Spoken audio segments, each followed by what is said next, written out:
GM ini selalu mengikuti arus perjuangan itu dalam grassroots gerakan mahasiswa. Jadi konkretnya ini berafiliasi dengan partai politik, hubungan emosional, atau ada hubungan yang lain? Kita GM ini melihat pergolakan geopolitik dunia ini, kita juga apresiasi langkah lawatan yang dilakukan oleh dia menunjukkan juga ke negara-negara barat bahwasanya hubungan secara historis Bung Karno dengan presiden sebelumnya itu sangat baik dan dilanjutkan juga oleh Prabowo. Nah ini sangat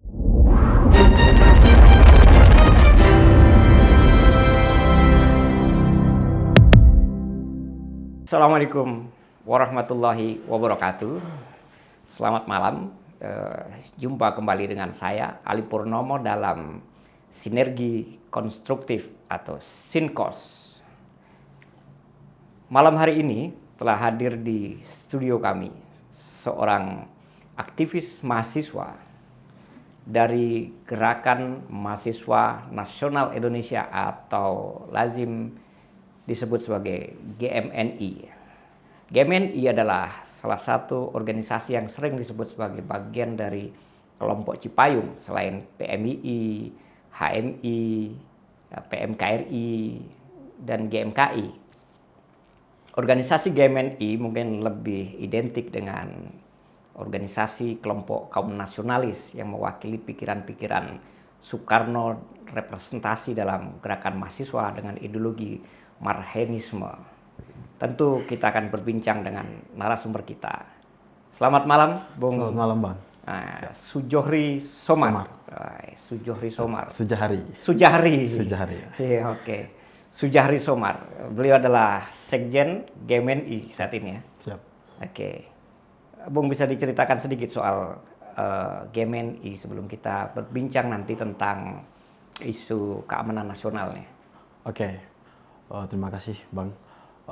Saya langsung saja, GMNI itu lahir di tahun 54 atas dasar peleburan tiga organisasi, Gerakan Mahasiswa Marxis, Gerakan Mahasiswa Merdeka, dan GMDI atau Gerakan Mahasiswa Demokrat Indonesia, yang melakukan peleburan karena memiliki satu asas yang sama, yaitu Marxisme.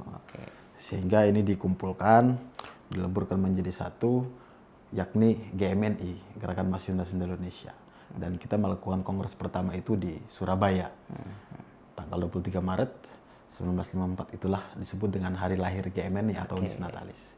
Nah, tadi ada disebut soal ideologi Marxisme ya. Siap. Nah, itu satu ideologi perlawanan.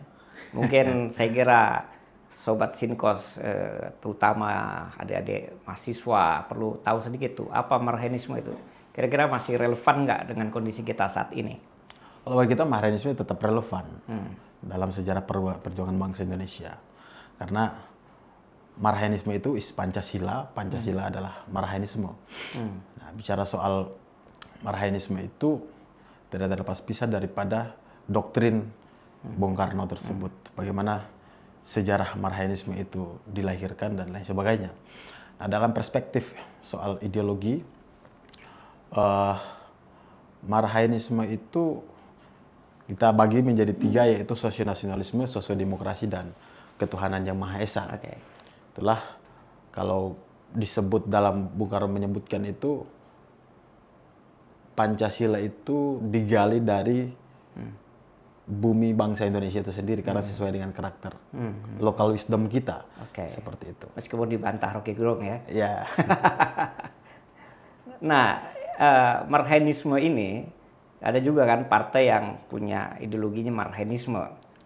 Ada kaitannya nggak tuh GMNI dengan partai politik tertentu atau dia tetap menjaga independensi di antara partai-partai politik?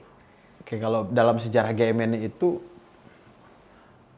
sejak awal GMNI dibentukkan memang orang-orang yang mendirikan GMNI itu orang-orang PNI Marxisme, misalnya Hadi Prabowo.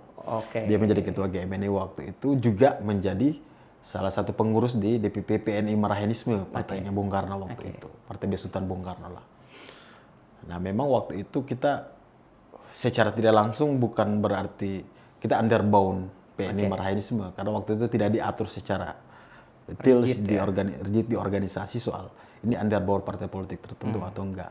Tapi memang realitas politik waktu itu seperti itu. Dan GMNI itu selalu di mana ada agenda politik PNI Marhaenisme, GMNI selalu mengikuti arus perjuangan itu dalam grassroots gerakan mahasiswa.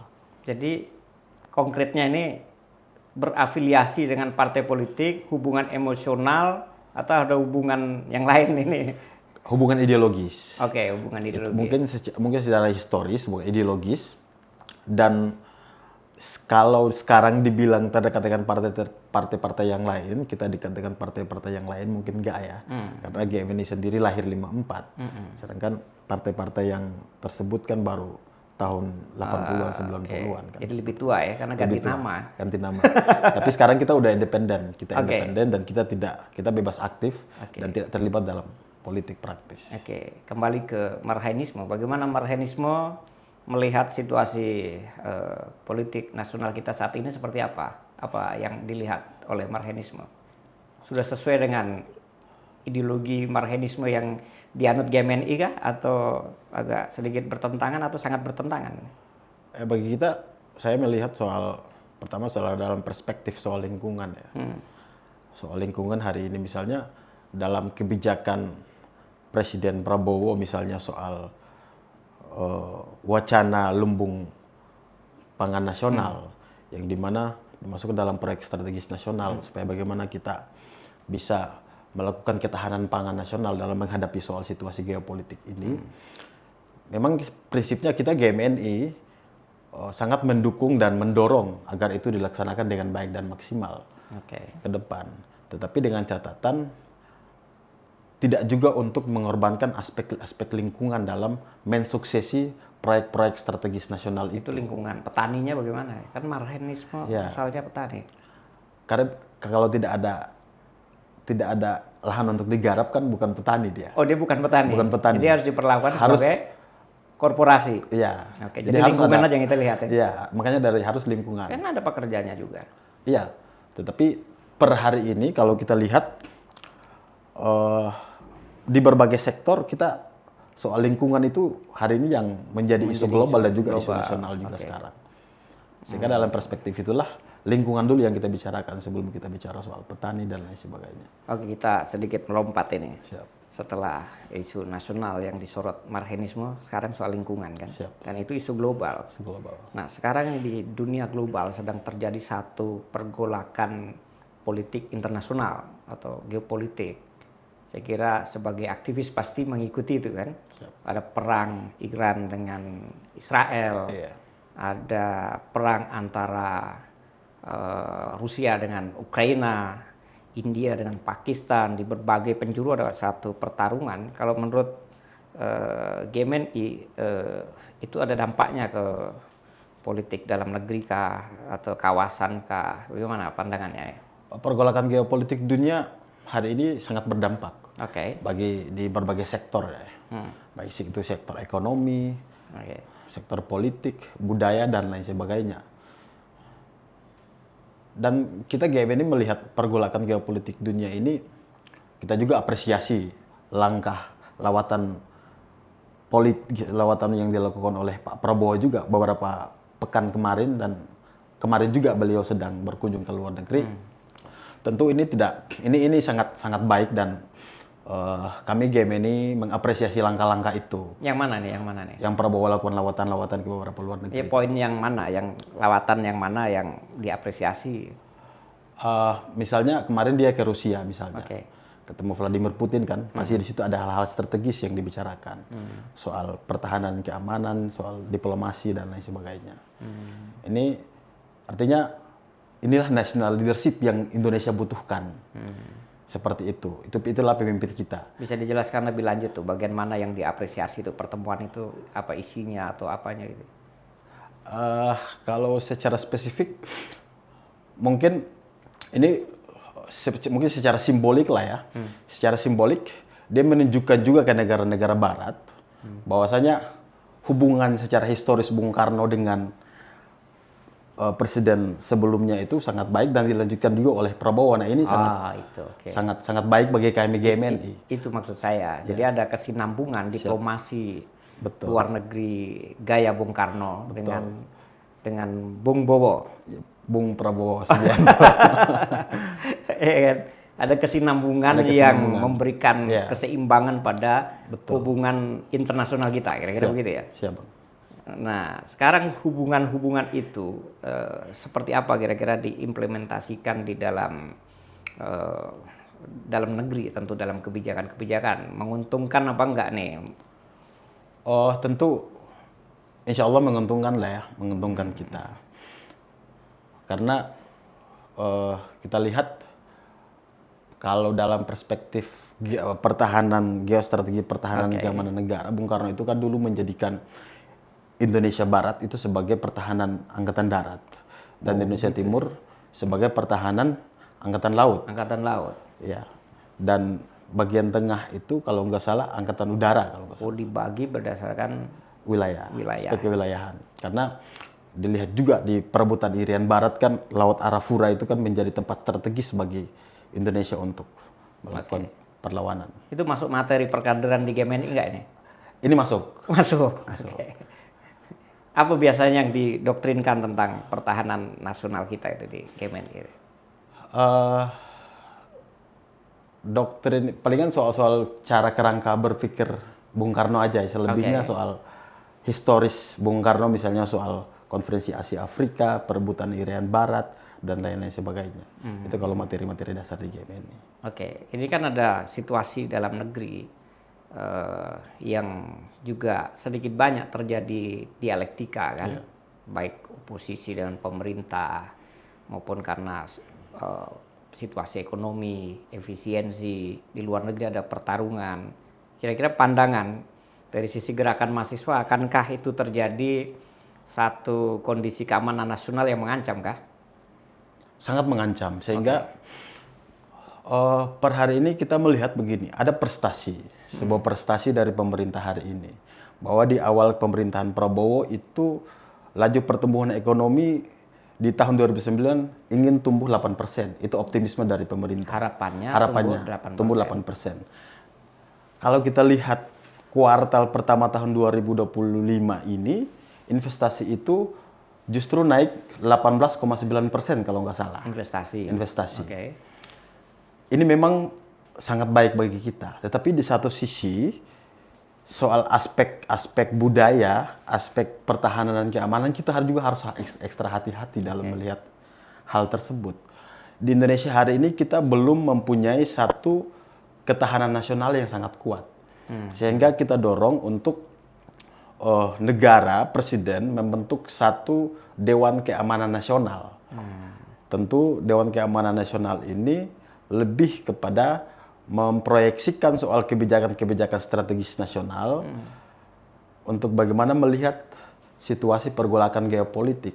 Karena kita lihat hari ini ancaman kita bukan hanya soal perang dengan militer, tetapi hari ini yang terjadi adalah multidimensi. Bagaimana kita lihat situ ada serangan terorisme, serangan cyber, dan budaya, ada aspek politik dan lain sebagainya, sangat kompleks. Ada juga perang sama mahasiswa nggak ya? Ya mahasiswa pasti harus ikut bela negara. Oh, bela negara. Bela negara. Caranya kan ada di pemerintahan, ada juga di luar pemerintahan. Ya, luar pemerintahan. Nah, kita butuh satu lembaga yang secara aturannya tidak tumpang tindih lah, kira-kira seperti itu. Harus ada kebijakan-kebijakan strategis. Karena harus dibentukkan Dewan Keamanan Nasional ini untuk bagaimana melihat dalam perspektif itu soal politik, ekonomi kita dan lain sebagainya. Memang di awal di tahun 65 kan Bung Karno membentuk Lemhanas sebagai sebuah lembaga kajian strategis dalam melihat persoalan geopolitik. Karena bagi Bung Karno itu faktor geopolitik ini adalah salah satu faktor untuk menentukan nasib bangsa Indonesia, menentukan peradaban kita ke depan. Sehingga pentingnya kita mendorong untuk negara membentuk satu lembaga yang namanya Dewan Keamanan Nasional itu. Oke, wajah Dewan Keamanan Nasional dalam bayanganmu itu seperti apa?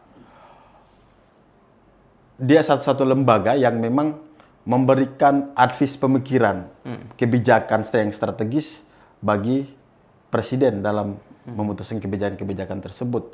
Untuk bagaimana ke depan kita tidak lagi secara aturan tidak tumpang tindih. Misalnya sekarang, soal di Kementerian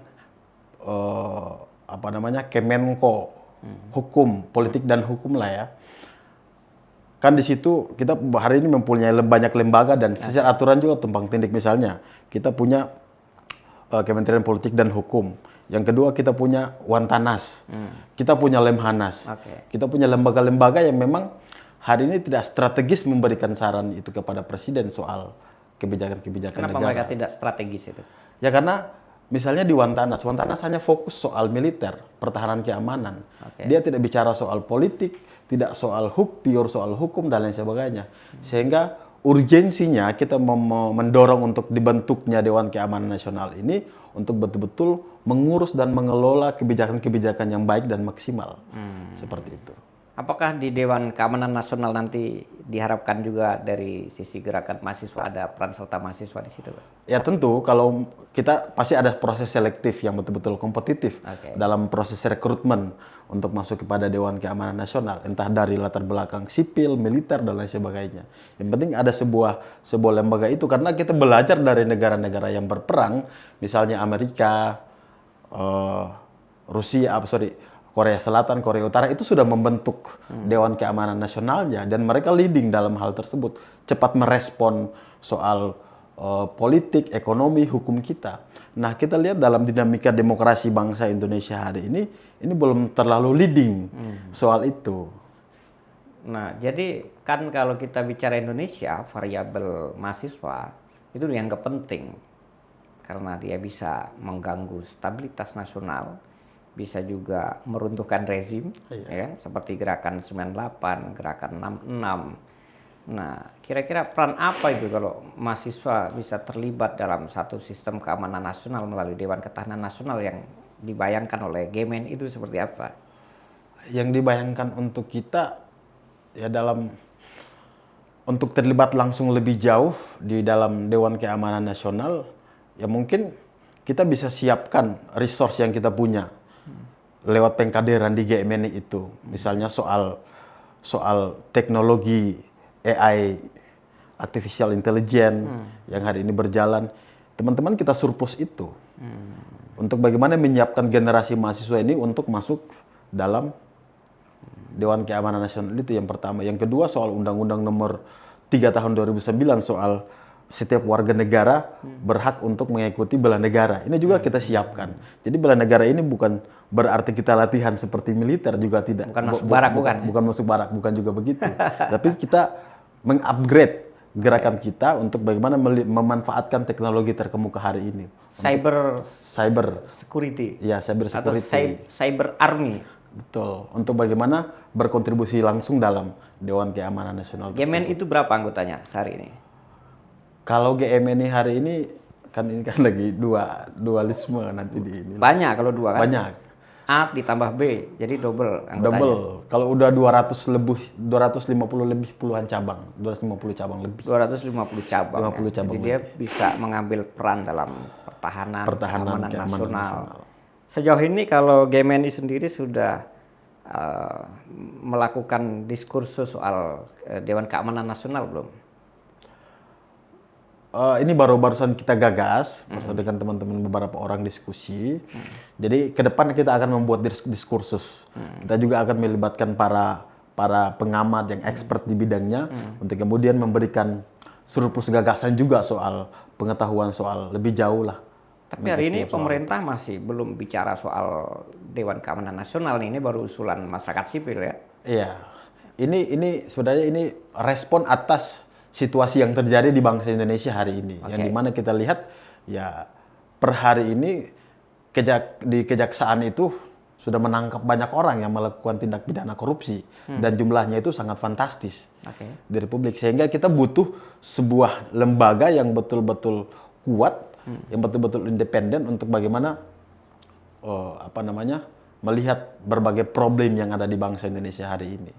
Dan apa itu harus Dewan Keamanan Nasional? Kan kalau korupsi sudah ada KPK, sudah ada kejaksaan.